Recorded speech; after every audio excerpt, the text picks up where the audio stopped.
guess the part of my research agenda that kind of connects with this the multipolarity working group agenda is some of the stuff I'm doing lately on elite social stratification. So the general idea here is that when people think of inequality or social stratification at large, they think about the whole population. Elites are taking off or taking a disproportionate share of national income, or whatever. But what I've been doing lately has been looking at inequality among elites, and so elite social stratification is the kind of word I give for that. And we think of elites as their own stratum, but really they're unequal vis-a-vis one another. And I've been trying to do various empirical examinations of how that plays out, how unequal they are, and across different dimensions, demographic dimensions like race and gender and that kind of thing, but also in terms of incomes and educational backgrounds. And the way this connects to the multipolarity working group is really that I'm interested in exploring who's leading international organizations, who are the governing elites there, and in particular, how is that shifting over time in terms of where they're coming from, where they're educated, how many of them are men or women, that kind of thing. Great. Well, I'm glad you focused on that part of your research because I have here a co-author article that you just published in the journal Global Networks that I wanted to ask you a little bit more about, which connects to this sort of investigation about the global elites. And in this case, it's about race and gender, and it's titled "How White is the Global Elite? An Analysis of Race, Gender, and Network Structure." So can you tell us a little bit specifically about this research? Yeah, so the answer to the question, how wide is the global elite, is vary. But what we tried to explore in that paper was who is more, what kind of individuals are more central within global elite networks versus more peripheral.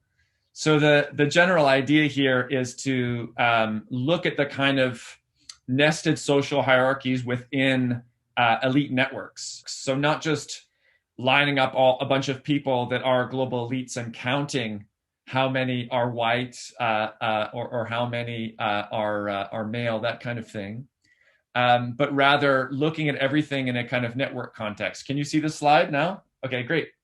So what I'm showing you here is a network that we deal with in that paper you mentioned. And each red dot, each node in this network is an individual who's a governing board member of a globally prominent organization. So this could be an international organization, a big global think tank, a corporation. There's a variety of different organizations that we draw from. And each tie is basically common board membership on a common organization. So you can see in this network, there's already a kind of hierarchy if you think about it, right? There's folks that are around the periphery of the network, around the edges, and then there's folks that are closer to the core. And basically, in the paper that you're mentioning, we use various different algorithms to find the core and distinguish it from the periphery. So we're not just making a judgment call ourselves as a researcher. We basically burn through a variety of different algorithms for just differentiating a core from a periphery. And then we try to ask whether or not the representation of certain groups is different in the core than in the periphery. For example, are there more men in general in the core of these global elite networks than in the periphery, right? And it's that difference that we're interested in. And just one sort of simple slide I prepared related to this, and we've kind of talked about this in a few op-eds and whatnot as well, is basically if you move kind of iteratively from the periphery of the network toward the core, the general trend is most groups in terms of the 6 different classifications that we had here. Most groups decline in their representation, and that even includes white women. which is kind of interesting and surprising. But white men, this is interesting, but less surprising, but to the best of our knowledge is some of the only evidence of this in a network context. White men increase in their representation as you move toward the core. So not just in terms of a kind of binary distinction between core and periphery, but just as you go further in, they get more and more, they're better and better represented. And so, this is like the first step in this kind of analysis. One of the things that my research agenda is concerned with is, seeing how these kinds of, I'm just going to stop sharing the screen now, seeing how these kinds of dynamics play out across different kinds of organizations, and how, what does a picture like this of the world look like if we include a kind of multivariate analysis where we include things like related to education, things related to geography, et cetera. And that, the paper that you took a look at, it's really doing a kind of, bivariate analysis of these demographics. And it's an important question in the context of multipolarity, sort of who's at the table, right? Because we, I guess, in a way, assume a certain cast of characters will be at the table from given, countries when we think of multipolarity. But if folks have very similar demographics, or even if those demographics are getting more and more similar in terms of their common education or their gender or something else, then that kind of presents a different picture of how the world is changing in terms of multipolarity. Of course, this connects to concerns about diversity within the power elite and that kind of thing.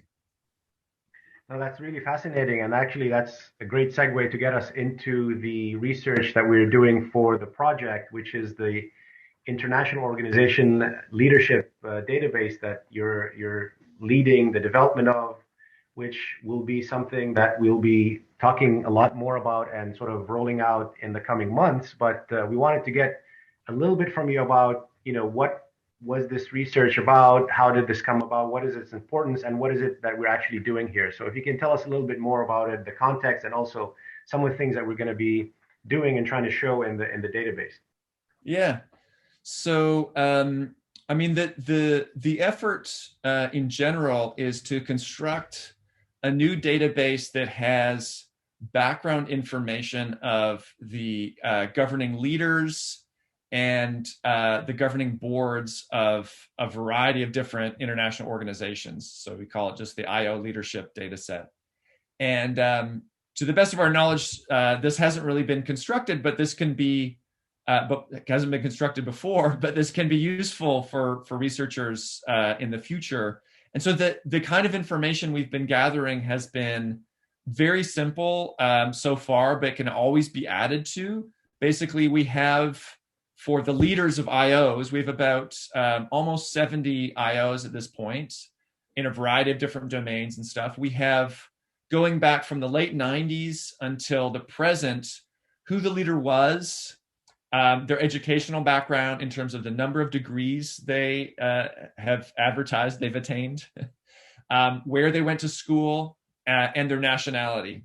And we've also been collecting headshots of each of the leaders so that they can be broken down into whatever characteristics future researchers might be interested in. So, I'm interested in characterizing them in terms of race and gender expression, but there may be other things that are relevant there. Yeah, and so because it's kind of over time, hopefully this is going to allow researchers to have a different kind of take on one dimension of multipolarity that hasn't been investigated that much, which is okay, if the distribution of military capabilities or economic power is shifting, we have like measurements of that in terms of multipolarity. How are the demographics and background characteristics of the kind of governing elites of IOs changing? So, one hypothesis, I guess, or descriptive hypothesis, is that something may be changing on the dimension of nationality, but not changing on the dimension of education. or things might be moving quickly in terms of the national representation of who's governing IOs, if across the last 25 years or so. But it's possible that their educational backgrounds remain as homogenous as they ever were. So, for example, one sort of very early finding is that when we pool, imagine a list of everybody that's headed an IO since the late 90s, for each year. So you're kind of in the data set twice if you're a leader for 2 years, right? If you take that population, about 8% of them are American, okay? About 7% are from the BRICS countries, but about 20% are from the broader Anglo core. So the UK, the US, New Zealand, Australia. I was just trying to think quickly of an Anglo core group. But about 17% of them are Ivy educated. So when you think about that, okay, so 8% American, 17% Ivy educated. That seems very, very prominent. And if you think about U.S. education in general, it's surely higher than 17%. And so hopefully by gathering these data, we can analyze trends over time in terms of education, in terms of nationality, but also kind of in an interesting way, we can observe what's shifting quicker, national representation or patterns related to education or any other demographic variable, since we've basically been collecting the names of highly prominent people. You can find out a lot more about them. Many of these people have Wikipedia pages conveniently. So I have something to show you actually too. That'd be great. I was just going to ask, is there something you can show us to give people a sense of what this is about? Yeah, so I can show you one. I just prepared one quick visualization for you. And so this is just the proportion of different regional groups based on their nationality. And I mean, the one thing that's clear to a lot of scholars that look at patterns of multipolarity and representation and quota power within different IOs is Western Europe has generally been on the decline for a while. For example, if you look at quota shares in the IMF, I believe that's the case for Western Europe, but not the US, of course. It maintains veto power essentially. But Western Europe and the Anglo core, which is that broader grouping that doesn't include Western Europe in this case, they're kind of both declining since the late 90s into the present. But it's it's not a really steep slope.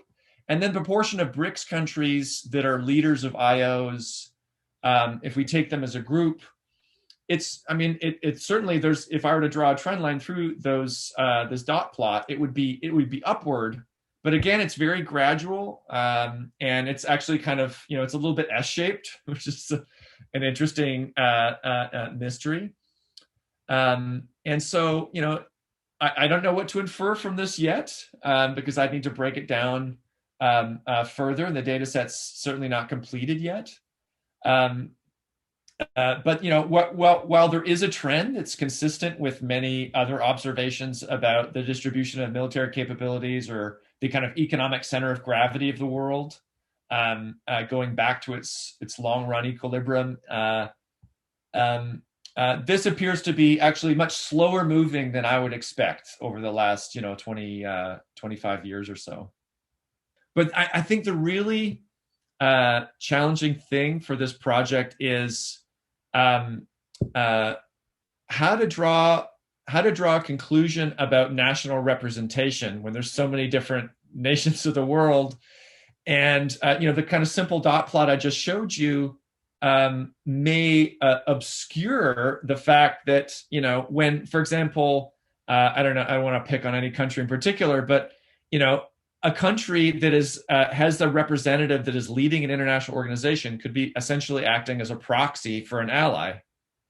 And so integrating these data with other things that we know about political alignment across nations is the sort of the major challenge here.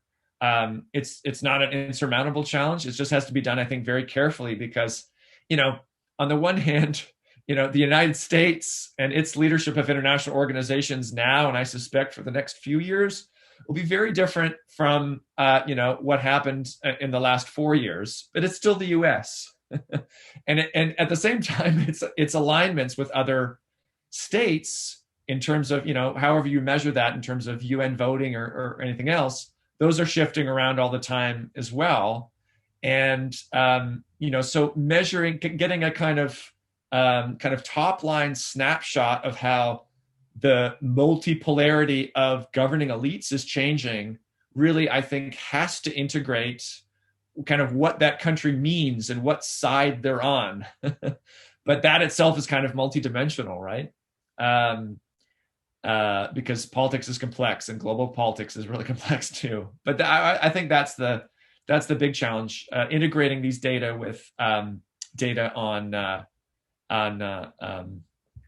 alignment and geopolitical positioning and that kind of thing. Yeah.